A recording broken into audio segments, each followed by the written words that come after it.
Vamos a recibir a Sofía Rociarena. Ella es licenciada en Historia, becaria doctoral de CONICET Rosario en el Instituto de Investigaciones Sociohistóricas Regionales, el ISIR.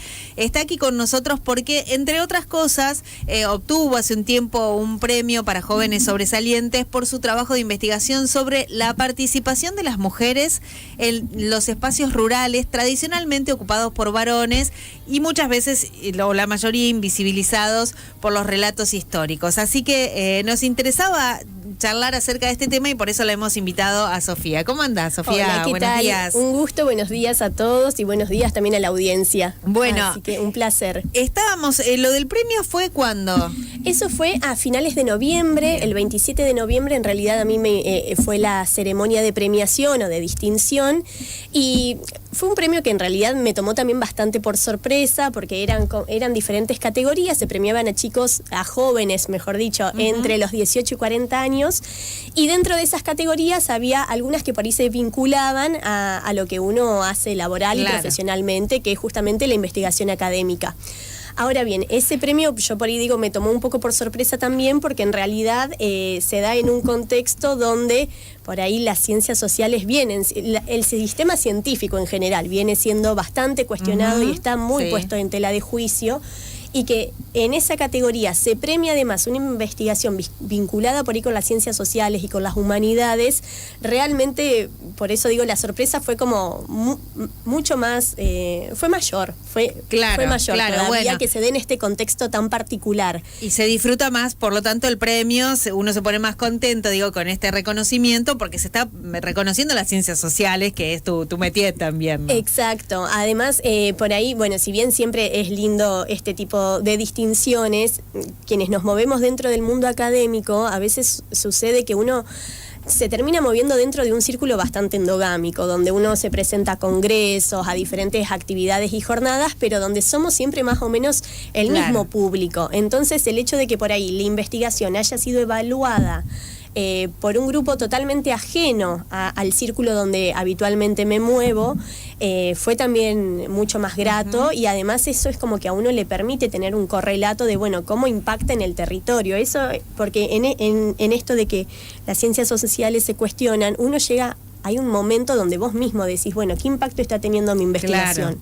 Yo sé que en los congresos por ahí tiene una muy buena recepción y todo, pero digo, esto está generando algún eco, algún ruido más allá de lo investigativo. También si sirve tu investigación, Totalmente, ¿no? porque pasa eso, el cuestionamiento llega a un punto tal que uno mismo en un momento dice, bueno, una ¿qué que estoy está haciendo? Convencida, ¿no? Porque digo, o sea, una que en tu caso vos sabés que eso es importante, que tiene un impacto, o por lo menos lo haces porque crees que es importante, ¿no? Estás convencida de eso, pero bueno, también esto te pone un poco ahí en jaque esa convicción, ¿no? Sí, total. Pero bueno, entonces digo, se da en un momento, en una coyuntura que es mucho más, a mí al menos me ha llevado una tranquilidad tremenda y también un ímpetu por seguir desarrollando este tipo de investigaciones, porque... Sí, perdón. No, está bien, pero quería que hablemos un poco de la investigación porque nos resultaba muy interesante esto de estudiar la participación de las mujeres en espacios rurales que, bueno, históricamente fueron como medio ocupado por hombres o si eran ocupados por mujeres no se veía mucho. ¿Qué etapa, qué años estás estudiando yo en vos? realidad inicialmente me centré en un estudio de caso, porque a veces dentro de lo que es la historia empresarial se trabaja mucho con estudios de casos y a veces cuando uno achica por ahí el objeto de estudio te permite estudiarlo en una temporalidad un poco más, una temporalidad mayor y además te permite ver ciertas especificidades o singularidades que en una historia un poco más macro no se puede complejizar. Entonces yo trabajo sobre todo lo que es la primera mitad del siglo XX y son algunos, inicialmente comencé con un establecimiento que se encontraba en el sur de la provincia de Córdoba, pero bueno, la idea ahora es ir virando también la investigación a buscar otros estudios de caso, porque en realidad por ahí el problema es que yo creo que las mujeres siempre estuvieron presentes en el campo, pero sí hubo una historiografía o un relato historiográfico historiográfico que de alguna manera las invisibilizó, ya sea por falta de interés en abordar esas temáticas o también por uno de los grandes desafíos que nosotros tenemos como investigadores es sobre todo el acceso a las fuentes, con qué documentación trabajamos.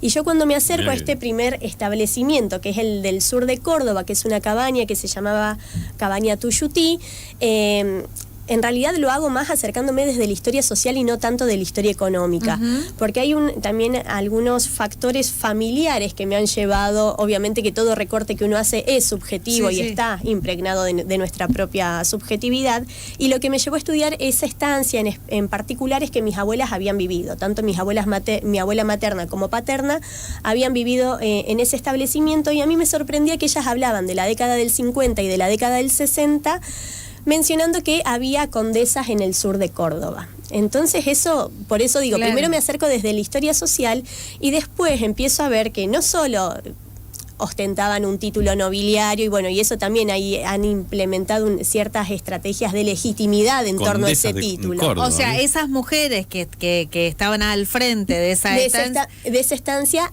eran además condesas. ¿Pero eran o...? Eran. Bien. Obviamente que ese título acá no tiene ningún tipo de legitimidad porque sabemos que desde, no sé, la Asamblea del año 13... Eso cualquier tipo de fuero personal se abolió, exacto. Sin embargo, yo después investigando me di cuenta, no importaba acá tanto acerca de la legitimidad o no del título, sino cómo ellas habían logrado construir a partir de esa titulación toda una especie de legitimidad y ahí viene mi hipótesis, que la tierra por sí sola no se la daba. Es decir, ellas eran propietarias de 45.000 hectáreas. Bueno. No es una pequeña estancia. Cuando dices el sur de Córdoba, ¿qué? Es en lo que es el departamento Sáenz Peña, ex departamento Unión. Está ahí a 20 kilómetros de Rufino. Yo por ahí estaba comentando que soy de allá y queda muy cerquita al límite con Santa Fe. Entonces, por ahí la hipótesis que yo empecé a barajar es que, bueno, la tierra, que de por sí es un inmueble que a cualquier persona le da cierto estatus social, a principios del siglo XX, ser mujer y ser poseedora no significaba tener la legitimidad social que tenía un hombre. Entonces ellas habían tenido que recurrir a estos otros mecanismos, como era, por ejemplo, la deferencia a partir del título nobiliario. Claro, venía a discutírmelo. Exacto. Sin embargo, cuando empiezo a adentrarme un poco en el tema, veo que no solo administraban ese establecimiento en Córdoba, administraban también un tambo de unas dimensiones muy significativas para la época, sobre todo para la década del 30 en el noroeste de Buenos Aires, y lo que más me sorprendía es que cuando por ahí yo una de las fuentes, porque decía esto justamente del problema de dar con las mujeres muchas veces en los archivos y en las fuentes que nosotros empleamos, y uno de los grandes interrogantes que empecé como a sembrar durante esos años de investigación fue que cuando yo interpelaba a las personas que entrevistaba, que eran trabajadores, hijos de trabajadores de esos establecimientos, nadie hacía hincapié en su rol económico. Es decir, todos decían, no, son mujeres muy católicas, siempre vinculadas a la iglesia, siempre vinculadas a tareas filantrópicas o benéficas. Sin embargo, es como que su rol económico quedaba totalmente soslayado. Solapado. Entonces, bueno, ahí fue como de a poco empecé también a participar de diferentes congresos de historia económica, de historia empresarial, y ahí empecé a ver el potencial de estudiar a estas mujeres inmersas dentro de lo que fue la empresa familiar. Es una empresa familiar que ya lleva 7 generaciones y la particularidad o la singularidad es que durante 3 generaciones consecutivas esa empresa estuvo administrada por mujeres. Es decir, no solo poseían la titularidad, sino que estaban al frente de esos negocios. Y los trabajadores tenían contacto con ellas. Claro. Por ahí si uno necesita especificar aún más la periodización, estamos hablando que son 3 generaciones que se suceden entre 1910 y 1966. Claro. Bueno, y pensaba, digo, ¿de qué manera ellas llegan? Porque probablemente ellas hayan heredado esas tierras, ¿no?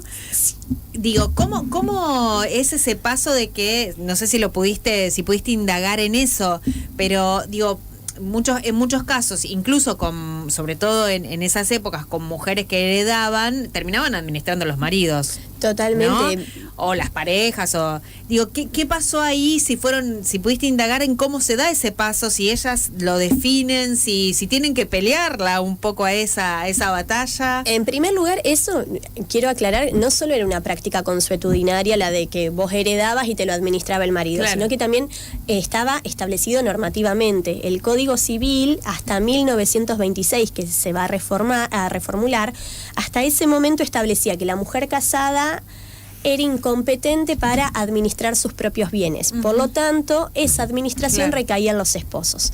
Entonces, tanto con Inés Salas de Cobo, que es la primera de estas mujeres, como Dolores Cobo, al momento de heredar, lo hacen una vez que ya están viudas.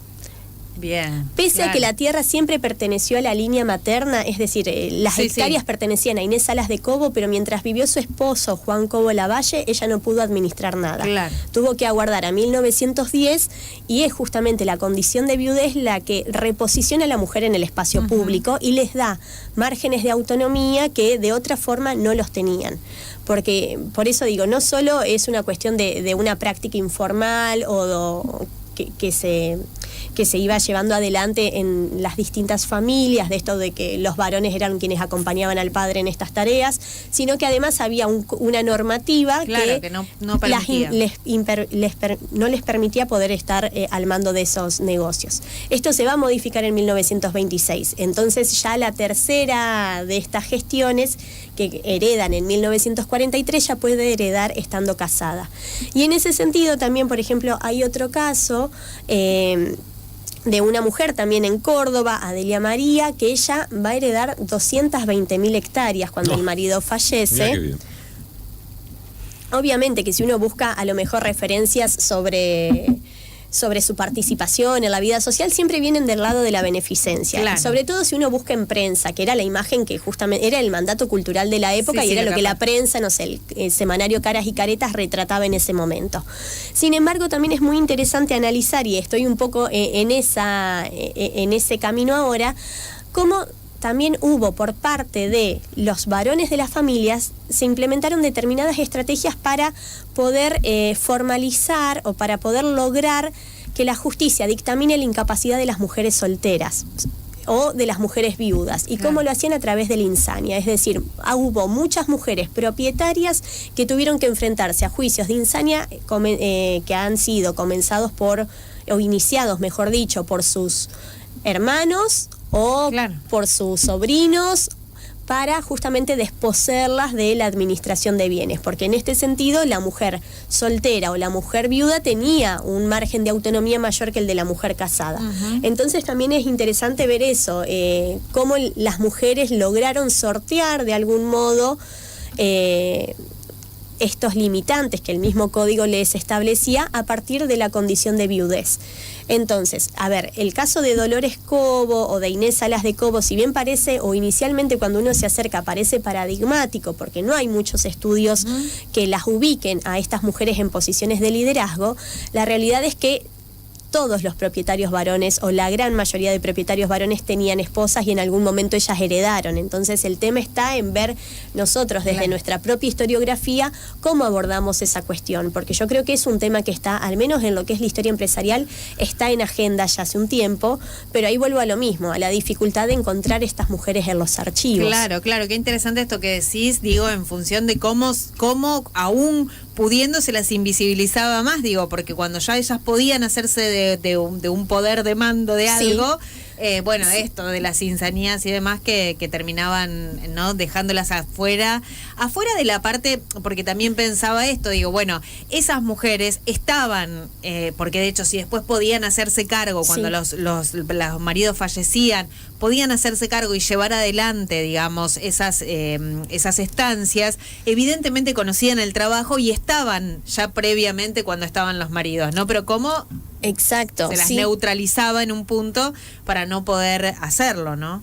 Así es decir, obviamente que ellas delegaban grandes responsabilidades claro, en administradores, en puesteros, en mayordomos, pero por ahí desde la historiografía siempre se pensó que, o los estudios que hay, las ubican en un lugar, a ver, no es de pasividad, pero sí donde no hay una explotación directa de esos establecimientos. Es decir, la mujer viuda que heredaba, por lo general, de acuerdo a este relato historiográfico, tendía a ceder las hectáreas en arrendamiento porque eso le permitía minimizar riesgos y asegurarse una cuota mensual, anual de renta.